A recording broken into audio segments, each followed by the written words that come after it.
All right, Brian, you're out in Seattle. I'm not on this road trip. Brian, I don't know. Should we just break down the CU at Washington volleyball game that you covered out there in Seattle and just skip over the football game? I, I'm all for that. Went to the volleyball match on Friday night, and the Buffs upsetting number 21 Washington in a sweep. And I know you're kidding, but literally, they were 0-10 in Seattle and get a sweep. So that's been the highlight of the sports weekend for me for the Buffs.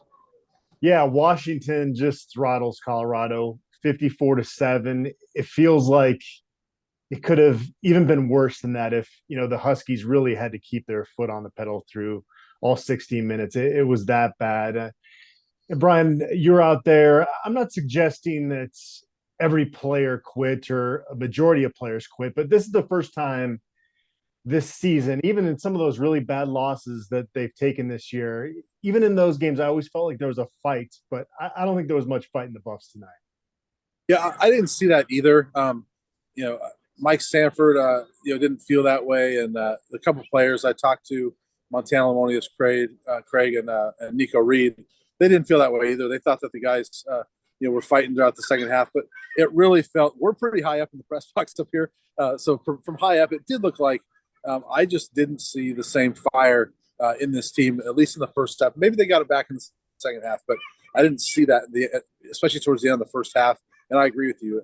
We just haven't seen that over the course of what's been a very rough season. We haven't seen that. They've always fought, but I thought, especially in that second quarter, maybe it was as it was unraveling. Maybe there was some of that. JT Stroud got injured midway through the third quarter, was hobbling around, even though he came back later in the game. More than half his yards came on one throw, a touchdown pass to Montana Lamonius Craig. CU's had some rough stretches with quarterback play, with Jordan Webb, with Bernard Jackson, with Brendan Lewis, but I don't know if it's ever been quite as bad as it's been since that Cal win. Yeah, it's been rough. I mean, and JT's thrown for some yards in some of those games, but just the consistency of completing passes, and you know, we talked about it a couple weeks ago. There was the one where he's almost picked off two plays in a row, and then throws the 81 yarder or whatever it was or 88, I think it was, to Jordan Tyson, and like, wow, I mean, that's the pass he can make, and the same as tonight, right? The pass he made to Montana Lamonius Craig, you're like, wow, that's a great pass, and that's what he can do, but you know, he's completing a third of his passes, and that's rough. And it's not all him. There was a couple of drops in there tonight, but um, every quarterback has a couple of drops here and there, and they still throw for 67% or 60%. It's rough, and yeah, it's not all on the quarterback, but it would certainly help if you had a guy as a quarterback that could lead you down the field, and you felt confident in that you could, make some throws, and he could, lead you to touchdowns.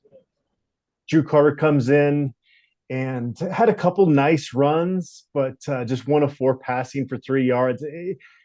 I know people are clamoring for a different quarterback. They just don't have that on the roster unless they want to burn Owen McCown's red shirt. They're not going to do that. So it's kind of where they've been stuck at that position. We've talked about it before that they're going to have to rehaul that quarterback room when the new head coach takes over. There's no other option. Yeah, and really, I'm not sure Owen's an option because I was out at practice on Wednesday. I think that was the day you were down for the basketball signing, but Owen McCown wasn't practicing that day. He was in sweats, and so I don't even think he's healthy.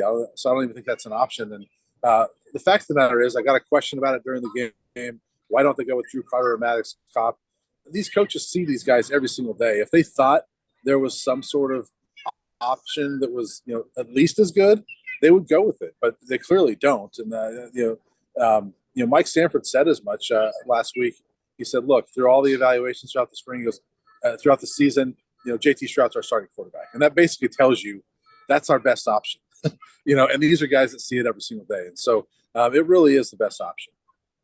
It was a nice start for Alex Fontenot. He had 40 yards on his first 7 carries. This is maybe nitpicking, Brian, but I was confused as to why we didn't see him again until midway through the third quarter. I mean, this is kind of your top playmaker on offense right now. And maybe it is nitpicking. It's not like Alex Fontenot, Eddie carried the ball 40 times and Colorado's going to win this game. So it doesn't really matter with the end result. But, he did finish with 78 yards on 12 touches. When he's in the game, that seems to be when the offense is at its best. Yeah, and he's running really well. I was actually outside the bus. I chatted with Darian Hagan a little bit, and he's like, man, the way Alex is running the last 3 weeks, I joked with him, where's that been the last 6 years? He kind of laughed, and we've seen it some from Alex Fontenot, but I think these last 3 games have been maybe the best stretch of his career. I love the way he's playing right now, and 54-7. I think it's maybe. I agree with you. Maybe nitpicking to say we want to see more Alex Fontenot, but because it wouldn't have made a difference. But he's a guy. I guess you look at it and say, as a senior, applaud him for the way he's playing down the stretch and finishing his career on a high note. Trevor Woods was back in the lineup after missing the USC game. A beautiful pass breakup in the second quarter. There was a nice gain by Jack Castera early in the game. Devin Grant made a couple plays defensively. He hit the quarterback and got a tackle for a loss late in the game. Mentioned the long touchdown pass from JT Shrout to Lamonius Craig. What else? Josh Chandler-Semedo had an interception. There were a few nice moments in there, but if we were recapping this game from the Washington side, there'd probably be about 40 things we'd mention. It was pretty hard to find the positives in this game. I guess those were a few things that kind of stood out. Yeah, and it's not many. It's a short list, and more of it's the negatives. But Chandler-Semedo with a nice interception. Nico Reed with a couple of nice plays, but also a couple disappointing ones on special teams. And I did talk to him about the squib kick that he couldn't handle. He said they kicked it really well, and he couldn't get a handle on it the way it was bouncing, and I didn't make excuses for it. But that special team stretch, the last 2 minutes of the half, was embarrassing and a disaster. With the snap over the head of Trent Carrizosa, and then you give up a 28-yard kickoff return that sets up a quick touchdown, and then the squib kick. I mean, it was just kind of a comedy of errors in 2 minutes there that turned what was, I guess a rout at 21-0, but turned it into a rout. A runaway game into a rout. I think kind of it even says a lot that Washington, Michael Penix. I guess one positive you could say, CU held Michael Penix Jr. to a season low passing yards in 229, but it's because Washington came out saying, you know what, we don't need him to throw the ball a lot. We're going to run the ball all over the place, and that's what they did. They ran for, I think, 280 yards tonight, and so it says a lot about your team when Washington says, you know what, we can beat you a different way than we've played all season, and we'll beat you just as easily as we could have otherwise. So yeah, just one of those games. Time to move on. I see that the picture behind you, the snowy full field of football. I think that was from a Utah game ending the season a couple years ago, and that's what we're going to have next week. And for me, it can't get here soon enough. Yeah, I hear you. Yeah, it's going to be 15 scholarship seniors that are going to be playing in that final game, and hopefully there's a decent send off for those kids that have put a lot of effort into their career at CU. But I can't imagine Folsom Field is going to be a rocking atmosphere for that one, and probably going to be a similar results in terms of the final score as to what we've seen here these last 3 weeks against ranked opponents. Brian, we've gotten a lot of requests for food reports in these analysis videos. Obviously, I'm not out there; you're out there, so we got to all live vicariously through you. Tell us about what's been on the menu for you while you've been out there in Seattle. Well, with that, are you okay if I bring my son in? Yeah, absolutely. Come here. All right. We got Mason here. 12-year-old Mason's on the trip with me. And, we've had some pretty decent food in the Seattle area, right? Yeah. What would you say about the fish and chips out here? It's pretty good. Pretty good, yeah.